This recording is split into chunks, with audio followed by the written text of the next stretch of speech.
আমাদের পরিবেশ থেকে আমরা শরীর সম্পর্কে যে চ্যাপ্টারটা আছে সেখানে গাছের খাবার তৈরি সম্পর্কে আজ আমরা একটু আলোচনা করব।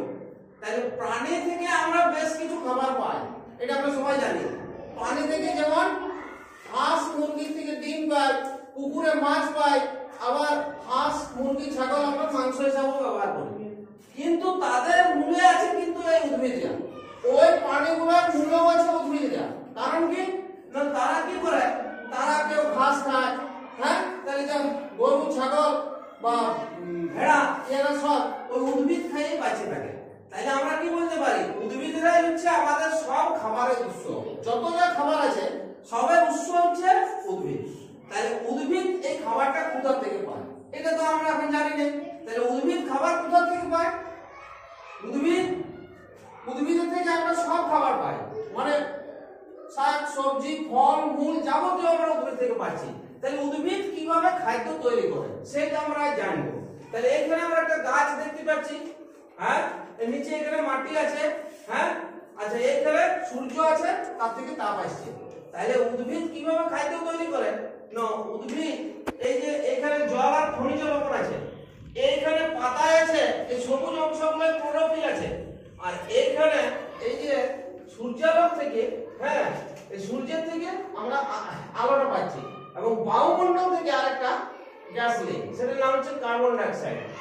এই সমস্তগুলা এই সবুজ অংশ বা পাতার মধ্যে কি হচ্ছে, একটা রাসায়নিক বিক্রিয়া ঘটছে, তার ফলে খাবারটা তৈরি হয়। তাহলে এই খাবার তৈরির সময় আমাদের কি করে, আরেকটা গ্যাস উৎপন্ন করে। যেমন কার্বন ডাই গ্যাস পরিবেশ থেকে নিয়ে নিচ্ছে, আবার পরিবেশে একটা গ্যাসকে ছাড়িয়ে দিচ্ছে যখন খাবার তৈরি করছে, সেটা হচ্ছে অক্সিজেন। তাইলে সেই জন্য পাতাকে আমাদের রান্নাঘরে বলা হয়। গাছের রান্নাঘর হচ্ছে পাতা, এই পাতাতে খাদ্য তৈরি হয়। তাহলে কিভাবে খাদ্যটা তৈরি হচ্ছে না, মাটি থেকে জল ও খনিজ লবণ, বাতাস থেকে কার্বন ডাই অক্সাইড, আবার গাছে সূর্যের আলোটাও আসছে, আর পাতায় আছে ক্লোরোফিল, হ্যাঁ, সবুজ অংশতে। এইগুলোর সাহায্যে গাছ খাদ্যটা তৈরি করছে। তাহলে সে কিছুটা খাবার নিজে ব্যবহার করে আর বাকিকে জমিয়ে রাখে, বাকি খাবারটা সে জমিয়ে রাখছে, হ্যাঁ। খাবার তৈরির সময় আবার একটা গ্যাসও উৎপন্ন করছে, যেটা কি করছে, আমাদের ভারসাম্য রক্ষা করছে, হ্যাঁ। আমরা সবসময় কার্বন ডাই অক্সাইড ছাড়ছি আর অক্সিজেন গ্রহণ করছি। তাইলে এই গাছ সেই জন্য আমাদের লাগানো উচিত, হ্যাঁ। গাছ কি করছে, কার্বন ডাই অক্সাইডকে গ্রহণ করে, হ্যাঁ, আর খাদ্য তৈরির সময়, আর পরে যখন খাদ্যটা তৈরি হয়ে যাচ্ছে তখন আবার অক্সিজেন গ্যাসটা ত্যাগ করছে, হ্যাঁ।